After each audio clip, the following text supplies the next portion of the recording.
Mari kita berdoa dulu.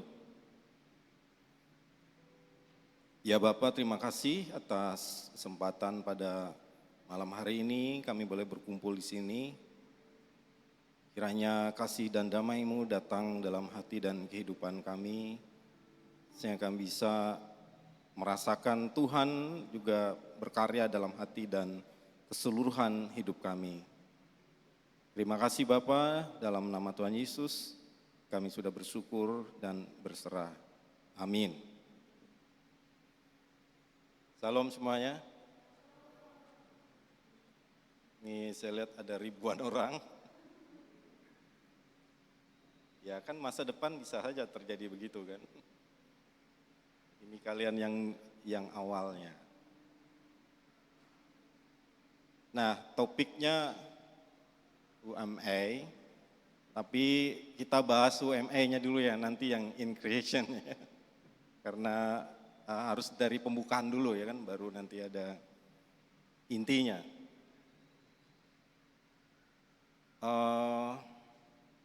Memang ketika ditawarkan oleh pemuda, ini saya nggak langsung jawab gitu ya. Saya pikir-pikir, aduh ini gimana ya itu. Posisi saya waktu itu sebenarnya di Jogja. Jadi nggak mungkin saya iyakan gitu kan, orang kita masih jalan-jalan di Malioboro gitu kan. Jadi saya skip. Oh ternyata ditanya lagi, oh berarti ini serius nih pikir saya. Ya udah, itu oke gitu ya. Oke, kita mulai dari perkenalan singkat dulu. Sudah tahu pasti saya pendeta dosen di STT, tapi yang belum banyak tahu itu saya itu penulis ya, penulis dan peneliti. Nah, kalau bagi yang mahasiswa, kalau mau ngecek, cek aja di ID Sinta saya. Dengan nama yang sama pasti ketahuan skornya berapa bagi yang mahasiswa ya. Dan sebenarnya juga trainer, baik dalam penginjilan maupun misi. Itu juga yang bagian yang tidak diketahui orang ya. Hanya saya dan Tuhan yang tahu kali ya. Nah itu gambar yang sebelah kanan itu enggak sombong, itu saya habis siaran di radio RPK Jakarta ya. Keren kan? Nah, keren kata saya. Belum tentu keren di mata Tuhan ya. Kenapa saya tampilkan gambar itu? Rasanya begitu berkesan ya, karena waktu itu ketika kita siaran itu pertanyaannya tuh bertubi-tubi ya. Sehingga saya bingung mau jawab apa gitu. Jadi ini ya. Nah kalau sebelahnya itu ya itu sudah tahu lah, nggak usah diinkan ya. Iya. Nah kita mulai dari hal ini ya, kan ada kertas ya ditulis sebelum masuk materi. Silakan kalian tulis berapa nilai dirimu, antara 0 dan 100 saja ya, jangan gitu ya. Nggak boleh nyontek ya. Masing-masing setelah ditulis nilai dirinya, tutup rapat lalu untuk sejenak lupakan. Kalau nggak bawa pensil atau pulpen, tulis saja di handphone ya, nilai saya segini gitu ya. Kalau nggak bawa pulpen atau pensil ya kan ada di catatan di handphone, tulis saja nilainya berapa. Kalau 0 itu jelek banget, kalau 100 itu excellent ya. Kalau 50 diantaranya. Jadi bikin nilai di situ ya. Ini ancar-ancar saja, nggak usah pakai kayak nilai rapot ya. Perkirakan saja. Jangan dulu pikir, wah ya gitu ya. Nilai diri sendiri dulu. Jangan terlalu lama mikir ya. Yang spontan, udah ya. Oke, itu lipat, simpan dulu. Kalau sudah. Nah kita mulai dari ini ya. Apa kata dunia kepada dirimu? Ada yang bisa jawab? Yang kalian dengar dari orang itu apa sih sebenarnya tentang diri kalian itu? Ini walaupun metodenya khotbah, kita dialog aja ya. Kan khotbah itu sebenarnya ciptaan Sokrates ya awalnya. Sokrates itu caranya berdialog. Jadi bukan monolog, monolog itu ciptaan di abad keempat. Lalu dia jadi monolog, padahal sebenarnya dialog. Itu bedanya. Makanya di eranya Calvin, Luther, dialog masih. Lewat era itu masuk lagi ke monolog gitu ya. Ayo 1-2 orang bisa kasih tahu Apa yang kalian dengar tentang diri kalian, kata dunia? Spontan saja. Ya? Oh kafir, oh iya, iya betul ya. Ini pasaran ya, kata itu pasaran ya. Ada lagi yang lain? Yaitu pasaran kan, kita pasti disebut gitu ya. Apalagi di sekolah ya, sekolah atau di kampus. Di kampus masih disebut kafir nggak? Ada lagi selain itu? Apa yang dunia sebut? Apa? Minor, ya kafir, minor ya. Yang lain?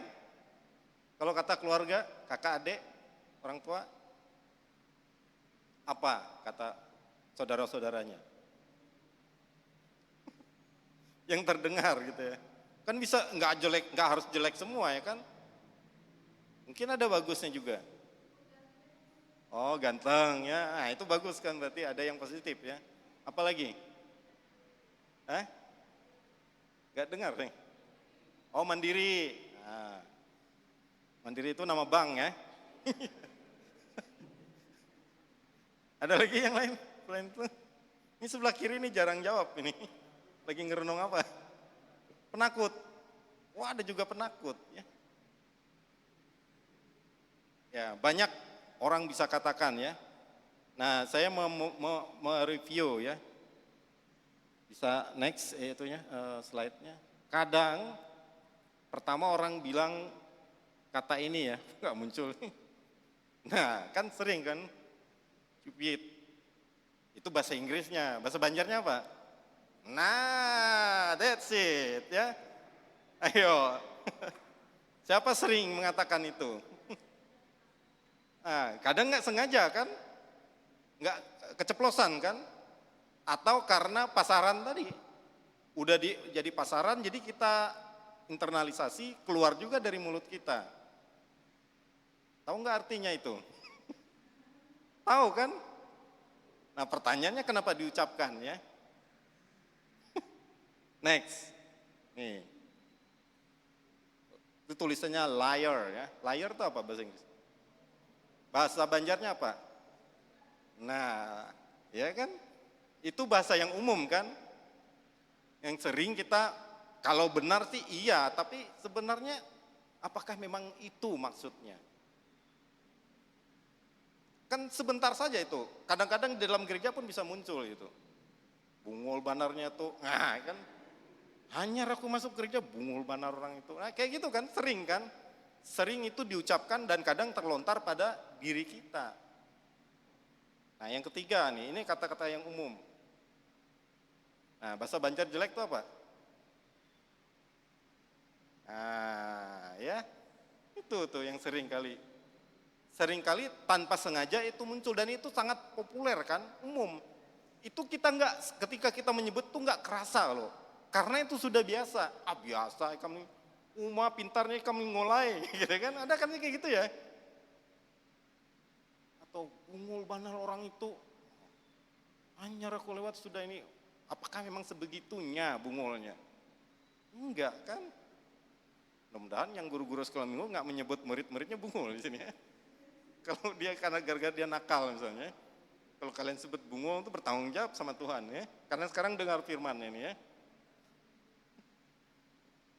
Nah, itu sebenarnya kalimat-kalimat yang di dunia di sekitar kita diucapkan kepada kita. Bisalah akhirnya kita jadi yang seperti diucapkan oleh dunia. Kemudian di STT nggak begitu ya, saya belum screening juga gitu ya. Nggak semua saya screening, jangan-jangan di STT sarangnya juga, nah bahaya ya. Mudah-mudahan nggak terjadi ya. Nah, gawat ini, kalau dengan senyuman begitu saya agak khawatir ini ya. Iya, agak mencurigakan. Jangan-jangan itu yang terjadi ya kan, apakah sebungul itu anak S1 misalnya kan. Aduh, kadang-kadang begitu yang terjadi ya. Nah akhirnya apa yang terjadi? Gambar diri kita menjadi rusak, blur ya. Yang harusnya kita itu pintar, jadi retak gitu ya. Ketika kita bercermin, kadang kita nggak berani menyebut diri kita itu entah ganteng, entah cakep, entah pintar, entah apa. Seringkali kita menjadi seperti yang digambarkan orang. atau seperti yang kita gambarkan terhadap orang lain. Nah ini fatal loh sebenarnya. Nah, sekarang kita coba masuk ke ini ya, ke ayat, beberapa ayat saya tematis ya sekarang ya, jadi tidak pada perikopal tapi tematis. Ayat yang pertama tidak ada di slide, ini muncul baru tadi karena pembicaraan tadi, Markus 4 ayat 10 sampai 11. Ada yang ketemu, tolong bacakan dong. Saya nggak terlalu melihat nih, jadi agak Yang ketemu, tolong bacakan. Markus 4 ayat 10 dulu.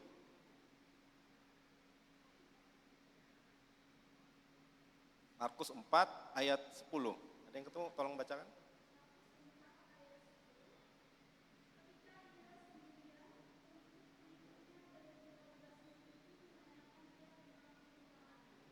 Terus ayat 11.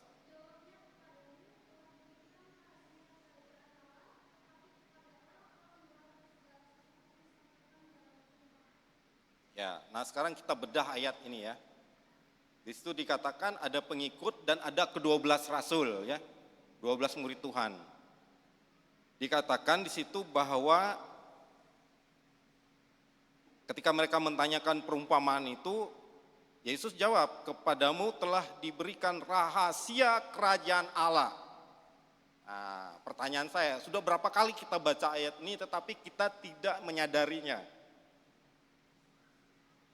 Kepadamu-nya itu siapa? Kepada 12 rasul kan? Dan kepada pengikut-pengikutnya ya kan? Dia katakan kepadamu yang itu diberikan rahasia kerajaan Allah. Nah pertanyaan saya sekarang, murid di masa modern itu siapa? Siapa murid di masa modern sekarang? Kalau masa dulu kan rasul dan pengikut-pengikut. Nah pada masa ini siapa yang jadi muridnya? Kita, ya kan? Nah harusnya kepada kita diberitakan rahasia kerajaan Allah. Karena kita akan baca perumpamaan itu kan. Sehingga kita mengerti tentang perumpamaan penabur itu. Yang bisa disebut sebagai tanah hati, ya kan? Nah artinya kita ini sebagai murid Tuhan, itu sebenarnya ada rahasia besar yang Tuhan mau taruh di hati kita, yang kita tidak sadari. Padahal kita ini muridnya. Kita tahu itu semua, tapi seringkali tidak menjadi perhatian kita. Nah kalau kita lihat di sini, Tuhan Yesus katakan, kepadamu akan kuberitakan rahasia, tetapi kepada yang orang banyak itu tidak. Tetap Yesus berbicara tentang perumpamaan. Sehingga ketika orang mendengar belum tentu dia mengerti. Nah sekarang sebenarnya gereja itu sebenarnya harusnya menjadi murid. Nah ini yang seringkali luput di gereja. Yang terjadi apa? Di gereja itu kadang justru jadi kerumunan. Apa contoh kerumunan? Mudah tersinggung, mudah nyebut kata-kata tadi ya kan, bungulnya banyak sekali ya, stupidnya ya, terlalu banyak. Nah itu bukan ciri murid, itu ciri kerumunan banyak. Kerumunan yang sama akhirnya nanti menyalibkan Yesus gitu ya kan. Beda dengan 12 murid dan pengikut, mereka tidak ikut ambil bagian karena mereka mengetahui rahasia kerajaan Allah. Nah itu ayat yang pertama, gambar diri yang rusak dan blur. Nah apa yang lain? Itu pengaruh orang lain ya. Ini kita lihat misalnya tentang siswa SD yang dibully lah, kasus guru yang diketapel orang lah, dan lain sebagainya. Saya hanya ngambil ini contoh sedikit saja ya. Nah jadi citra diri kita itu bisa juga akibat dipengaruhi oleh orang lain, atau disebut, atau bisa juga apa ya, distigma oleh orang lain. Sehingga membuat kita, gambar diri kita itu semakin blur, semakin kabur. Makanya saya tanya tadi kan, kalian dinamai apa oleh keluarga, oleh orang lain. Nah kalau kita kemudian terima itu misalnya kafir, padahal kafir itu kan orang yang tidak percaya Tuhan artinya. Sebenarnya nggak benar itu ya. Jadi harusnya kita nggak terima ya, walaupun tidak juga harus kita hajar juga mereka gitu ya. Nah Roma 3 ayat 23. Karena semua orang telah berbuat dosa dan telah kehilangan kemuliaan Allah. Jadi sudah gambar kita blur, karena dosa kita sudah kehilangan kemuliaan Allah. Artinya apa ayat ini?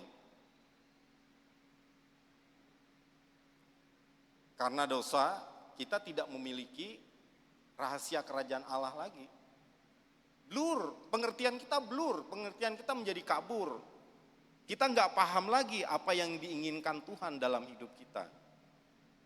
Itu yang kadang terjadi, sehingga gambar diri kita itu tidak utuh ya. Tidak utuh, hanya sekeping-sekeping yang nggak jelas gitu. Ini bahayanya ya. Nah, siapa yang merusak gambar Allah dalam dirimu? Nggak tahu ya, bisa orang tua, bisa jadi ya. Orang tua bisa jadi. Anaknya dipaksa mau jadi apa gitu ya, kejar-kejar tiap hari, dicekoki macam-macam sampai dia stres anak ini ya. Mudah-mudahan nggak ada yang dipaksa jadi pendeta ya. Atau dipaksa jadi penatua, dipaksa jadi guru sekolah minggu. Kan nggak harus semua orang jadi guru sekolah minggu kan ya. Kalau yang bakat dan talentanya itu ya iya silakan. Nah kan ada orang tua, kamu lihat temanmu itu, mau ngajar sekolah minggu, kamu ngajar juga. Aduh gitu kan nggak gitu ya. Atau maksa yang lain, harus sekolah dokter ya. Kalau nggak dokter, mendingan dokter. Nah itu kan membuat gambar diri kita itu dibangun oleh orang lain. Atau bisa juga gambar diri kita itu dibangun oleh apa yang kita tonton. Yang suka nonton drama Korea, ya kan? Maka dia akan sangat mirip dengan siapa itu? Lee Min Ho, apa siapa ya? Nggak ngerti lah saya, karena saya bukan penggemar Korea, saya nggak tahu ya. Apa yang kita tonton itu kemudian membuat internalisasi di dalam diri kita.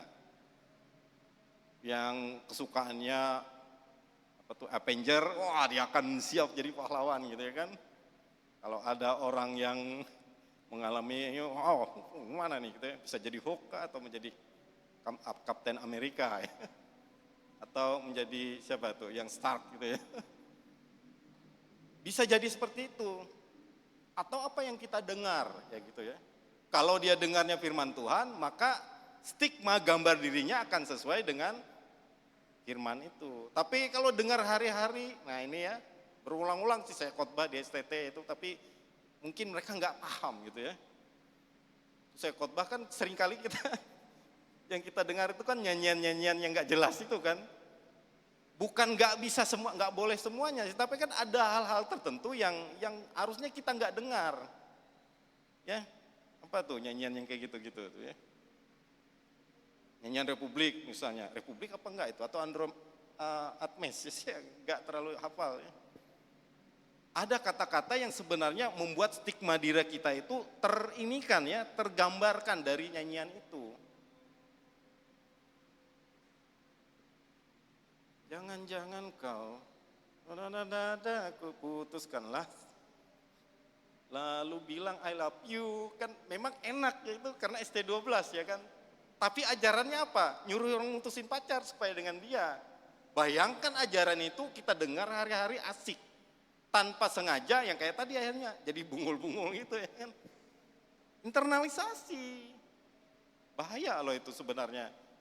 Nah kenapa saya ungkapkan ini? Ada seorang anak Tuhan menyatakan, karena setan itu sudah bingung mau menyeret manusia itu sulit, maka salah satu andalan dia adalah dia masuk lewat musik yang disenangi oleh manusia. Cek ya apa yang kalian dengar. Ini saya mengatakan hal yang nggak main-main, karena memang itu menjadi biasa ya. Semakin biasa kita mendengar suatu nyanyian, semakin terinternalisasi ya di dalam otak kita. Harusnya aku yang di sana, katanya kan, dampingimu, dan bukan dia. Bayangin gitu, orang udah menikah atau orang apa, dia tetap mau gitu ya. Itu ajaran dari mana gitu ya? Ajaran dari Absalom kali tadi ya. Kan itu nyanyiannya asik loh itu, terinternalisasi di dalam hidup kita. waspada itu ya, para pemuda waspada. Ini saya katakan, makanya saya katakan tadi, ketika kalian datang ke sini, ketika saya berdoa ada sesuatu yang mau saya katakan. Ketika nyadar ini jangan lagi diulang, kalian masukkan lagi yang kayak gitu-gitu. Memang itu memang asik melodinya ya, saya nggak ingkari, saya kan anak band juga gitu kan, tahu rasanya bagaimana ya. Tuh. Makanya putuskanlah. Nah, sekarang kita masuk pada in God creation-nya. Kalau saudara melakukan itu, putuskan sekarang juga, pilih nyanyian, tidak semua nyanyiannya jelek ya, ada juga yang bagus kayak beberapa nyanyian misalnya Gong 2000 ya kan, tuh bagus, menanti kejujuran, nah bagus itu ya. Atau naik bis kota, ada banyak nyanyi-nyanyi yang lain ya. Bukan zaman kalian sih gitu, zaman sekarang tuh agak susah, terlalu lebay kadang nyanyian ya. Bahkan selfish-nya tinggi ya kan. Aku sudah tak marah, oh masih bagus ya syair itu ya. Nah, perhatikan ya, itu sebenarnya sasaran empuk anak muda. Itu hal yang biasa ya sebenarnya. Ada hari-hari kita. Jadi ketika saudara mau baca Alkitab berapa kali pun, kalau yang masuk itu sambil kalian dengar, sambil baca Alkitab, nggak mempan firmannya. Mental dia ya. Karena yang masuk itu lebih banyak daripada yang kalian cerna. Itu masalahnya. Ya mendingan pakai dengar musik-musik klasik lah gitu ya kan. Atau saya enggak juga terlalu anti musik, tapi pilihlah musik yang mendidik ya, memberi kekuatan, memberi kemampuan. Pokoknya lagu-lagu rohani juga enggak kalah kerennya ya, dari GPCC, dari macam-macam gitu ya. Bagus sekali, meditasi dabutar. Kenapa enggak memilih sesuatu yang sebenarnya connect dengan firman gitu. Itu kan sebenarnya lebih membangun. Kalau asiknya ya nggak bisa dilawan ya gitu ya. Cikini ke gondang dia, sambil joget-joget, itu kan seru sekali sebenarnya. Tapi begitu dia terinternalisasi, nah masalah terjadi dalam gambar diri kita blur, bukan lagi murni murid Tuhan. Sekali lagi ini bukan dalam rangka anti musik ya. Saya orang musisi tapi juga nggak sampai begitu-begitu amat ya. Ada nyanyian-nyanyian yang memang bagus bisa diambil ya. Nah sekarang kita lihat apa kata Tuhan, tadi kata dunia. Nah ini yang seru ya. Coba salah satu baca 1 Petrus 1 ayat 18 dulu. Perwakilan satu, jadi sebelah kiri yang jarang bicara. Salah satu. 1 Petrus 1 ayat 18 dulu.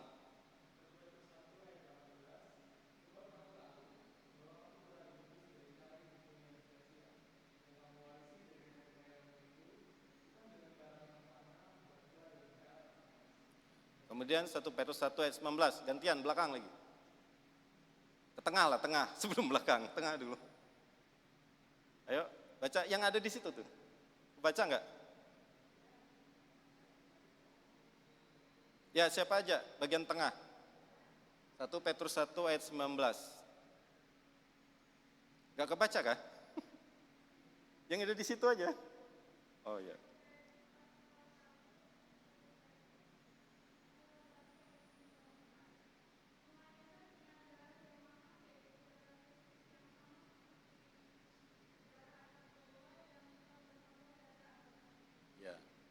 Jadi kita ditebus ini bukan dengan hal yang murahan ya, tapi dengan darah yang mahal.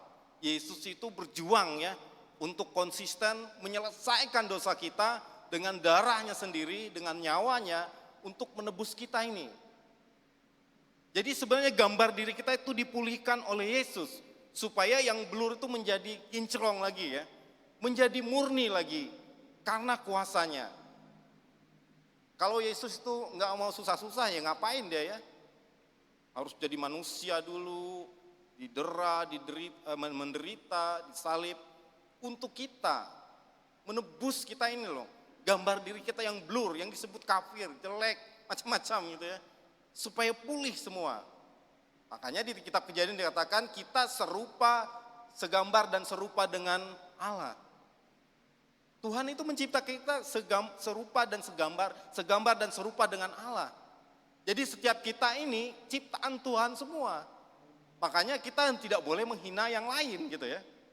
Kita nggak boleh menghina yang lain, nggak boleh menghina sesama kita, apalagi menghina diri sendiri. Karena kita ini sudah ditebus mahal sekali harganya. Ini kata Tuhan ya. Next. Nah sekarang berkaitan dengan alasan mengapa Tuhan menciptakan kita seperti itu. Nah sekarang sebelah kanan, bacakan Efesus 2 ayat 10. Sebelah kanan, boleh dari tengah lah, tadi depan sudah, tengah. Tengah cuma ada bertiga. Salah satu.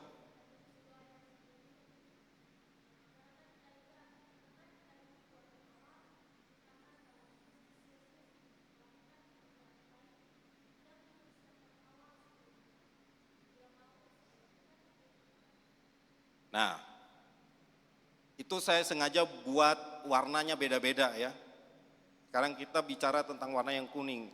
Karena kita ini buatan Allah. Kita itu berarti menunjukkan semua manusia ya. Buatan Allah tadi sudah ditebus dengan darah. Sebelumnya Tuhan sudah menciptakan kita dengan sempurna, segambar dan serupa dengan Allah. Jadi kita ini adalah muka-mukanya Allah. Jadi kalau selama dia disebut manusia, wajahnya itu wajah Allah. Wajah kemuliaan. Jadi tidak sama dengan gambaran orang di luar sana tadi. Atau gambaran saudara-saudara kita yang gak suka dengan kita. Tuhan katakan kita ini buatan Allah. Ini bedanya ya. Dan ini jarang sekali disadari orang. Padahal kita ini buatan Allah. Tuhan tidak salah create ya. Tuhan tidak salah cipta terhadap diri kita.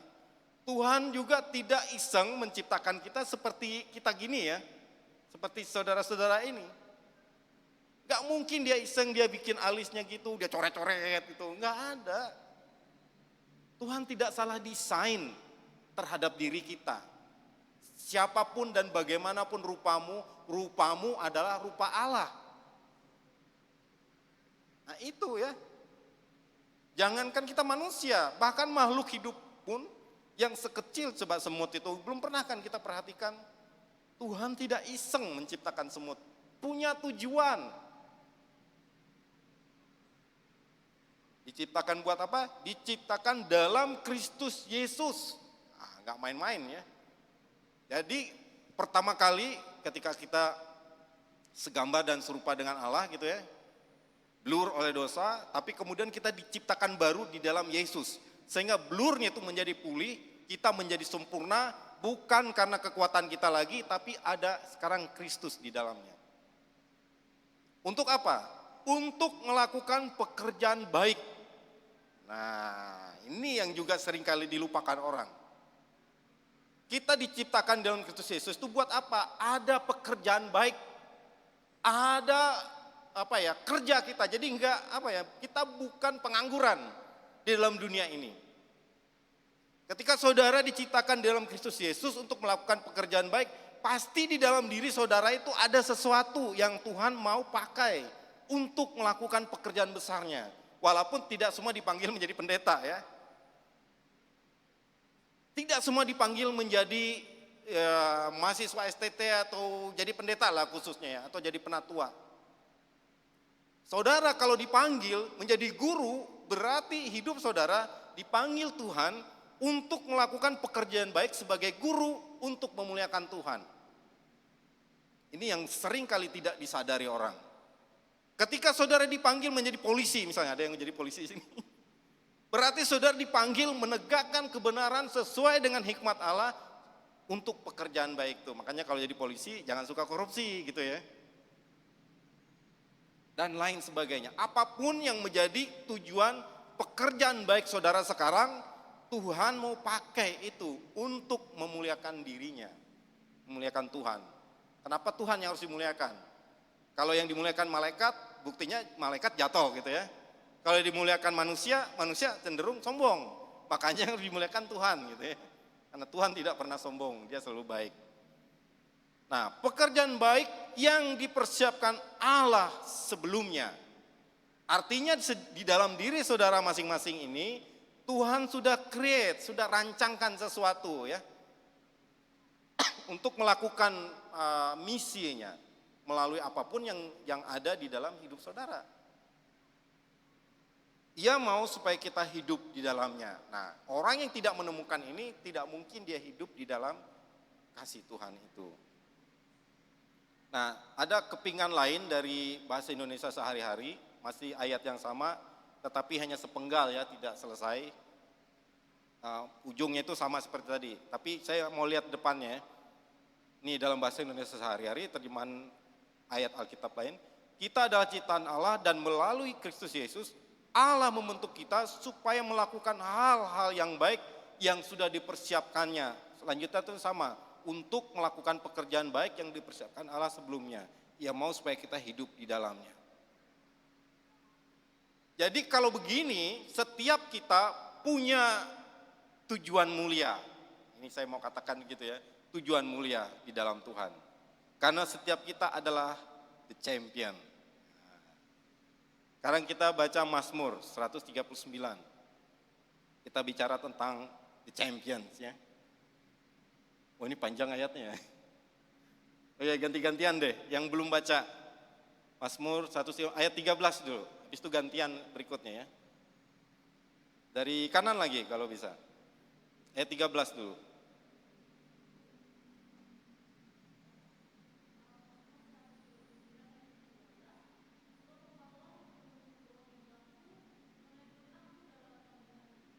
Ya, ini dulu ya, saya mau menjelaskan ini.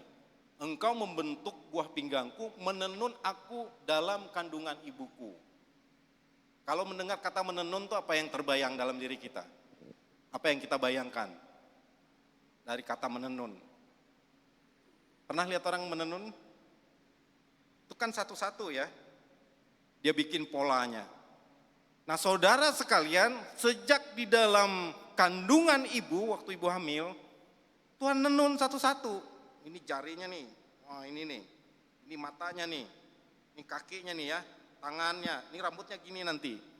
Bayangkan perhatian Tuhan itu luar biasa ya, terhadap diri saudara. Makanya jangan terima kalau saudara itu disebut blur gitu ya, disebut yang macam-macam. Saudara bukan, saudara ciptaan Tuhan, sempurna di mata Tuhan. Tuhan tidak salah desain. Harusnya orang percaya itu nggak ada yang minder, karena wajahnya wajah kemuliaan Tuhan. Lalu lanjut ya, saya bacain aja deh. Aku bersyukur kepadamu oleh karena kejadianku dahsyat dan ajaib apa yang kau buat, dan jiwaku benar-benar menyadarinya. Kenapa disebut dahsyat? Pernahkah kita bayangkan, ini ketika ayah dan ibu kita bertemu, berapa kromosom yang menyatukan jadi saudara gitu ya. Itu ternyata jutaan. Yang jadi cuma satu. Mungkin turul-turul yang lain berlomba-lomba gitu, atau sperma yang lain berlomba-lomba mau jadi juga. Tapi dikatakan itu justru mati, hanya satu yang jadi. Atau kalau dia kembar dia dua gitu ya. Tapi kan jarang yang kembar, ada yang kembar di sini. Hanya satu, diri saudara yang jadi. Makanya dari awal saudara itu champions, pemenang. Dari ribuan yang lain, saudara yang menang. Jadilah diri saudara, diciptakan Tuhan. Makanya nggak main-main. Dahsyat dan ajaib, ditenun, ya, begitu rupa. Tulang-tulangku tidak terlindung bagimu ketika aku dijadikan di tempat yang tersembunyi. Dan aku direkam di bagian bumi yang paling bawah, matamu melihat selagi aku bakal anak. Bakal anak, belum jadi anak ya. Bakal, masih sel gitu ya. Bahkan Tuhan mengetahui, melihat saudara itu ya, dari masih bakal. Makanya Tuhan tidak akan pernah salah desain terhadap diri kita. Ada maksudnya, kenapa saya nggak terlalu tinggi misalnya kan. Kenapa saya tidak harus begini? Kenapa kulit saya begini? Enggak perlu tanya, Tuhan pasti punya maksud. Dan dalam kitabmu semua tertulis hari-hari yang akan dibentuk sebelum ada satupun daripadanya. Luar biasa sekali ayat ini ya.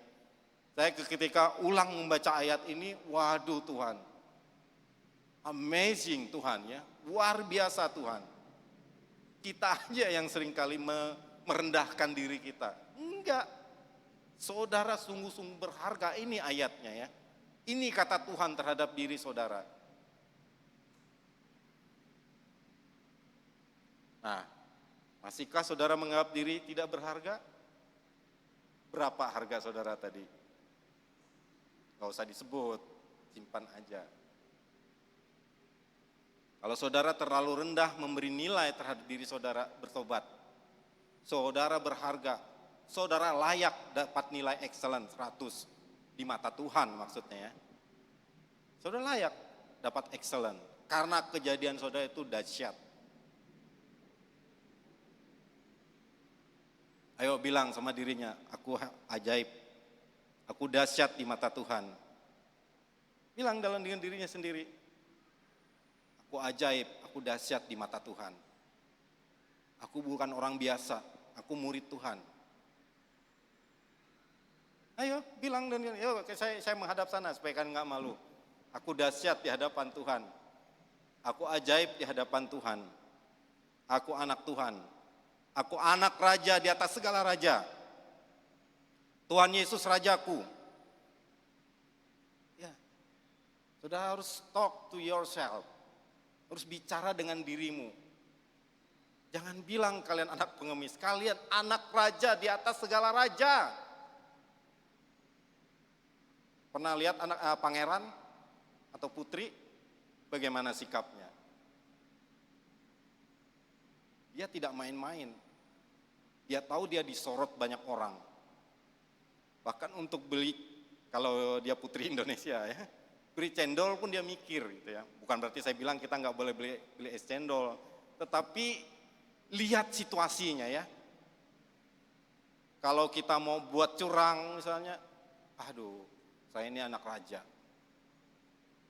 Anak raja tidak boleh berbuat seperti itu. Karena ini konsep ya. Tapi bukan berarti juga karena anak lain mentang-mentang sombong, wah jalannya gini ya. Gitu ya. Enggak juga. Tapi mindset kita ini ya sebagai anak raja, tentu kita tidak akan mungkin melakukan hal yang tidak excellent. Itu masalahnya. Ya, tadi saya ngomong-ngomong dengan siapa namanya? Lupa lagi. Iya. Edo ya. Iya. Kalau konsep anak raja itu sebenarnya dia nggak akan mungkin terlambat ke gereja gitu ya. Orang kita ke sekolah aja kalau lambat dihukum nggak? Dihukum, di gereja mana ada dihukum. Kalau dihukum pusap 7 kali. Oh gereja nggak ada kasih katanya. Padahal kita mau menghadap raja di atas segala raja. Orang kita menghadap gubernur terlambat langsung ganti gitu ya kan. Nah ini mau menghadap raja di atas segala raja. Itulah gereja kadang-kadang ya. Mungkin itu juga kesalahan kami ya, para hamba Tuhan yang kadang-kadang nggak jelas juga gitu ya. Ada mungkin kami juga terlambat gitu ya. Ya kami harus mengaku, seringkali begitu ya. Nggak persiapan, nggak banyaklah hal yang harus dibicarakan dalam hal itu ya. Jadi kita harus mengkoreksi diri kita. Kalau posisi kita seperti itu, aduh saya pikir gereja ini aman ya. Kalau yang dia tahu dalam hidupnya dia mau menghadap raja di atas segala raja, tidak akan mungkin terlambat. Tidak akan mungkin dia nggak mau hadir, pasti dia mau hadir. Ya memang tergantung juga persiapannya gimana gitu ya. Nah, saya jadi kepikiran gitu ya. Kalau mau maju pemuda di sini mungkin tidak harus di gereja gitu. Ada ruangan yang tidak terlalu besar yang menampung mungkin 50 atau 60 orang gitu. Kan bosan juga gereja gitu di sini ya. Mungkin perlu ruangan lain gitu. Jangan-jangan bisa ke STT nanti pindahnya. Tapi kan perlu untuk hal-hal seperti itu, persiapan matang untuk hal-hal yang dibuat gitu ya. Nah, selama ini kan konsep kita salah. Kita pikir kita ini orang biasa, padahal kita ini anak raja di atas segala raja. Nah, saya kembali kepada pertanyaan terakhir, who am I? Hanya saudara yang bisa jawab. Berdasarkan ayat-ayat tadi ya. Saudara dahsyat, saudara ajaib, saudara anak raja di atas segala raja. Sehingga hidup saudara adalah godly life. Nah, ini episode berikutnya, godly life ini ya. Harusnya hidup saudara itu di dalam Tuhan.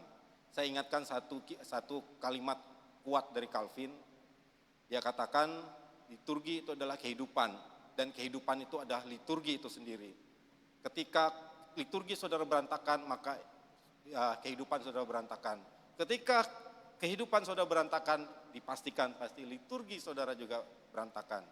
Liturgi itu di mana? Di gereja, di hari-hari kita. Kalau saudara sering terlambat ke sekolah, itu juga yang terjadi di gereja. Kalau saudara tepat waktu terus, saudara akan terlatih juga tepat waktu di gereja. Kalau saudara menghargai guru di kelas, di sekolah, saudara juga menghargai hamba-hamba Tuhan di gereja. Itu selalu akan berkaitan. Kalau saudara curang dalam kehidupan, dipastikan cepat atau lambat, saudara juga pasti akan curang di gereja. Tidak bisa dipisah. Dan itulah liturgi yang sesungguhnya. Tuhan Yesus memberkati, mari kita berdoa.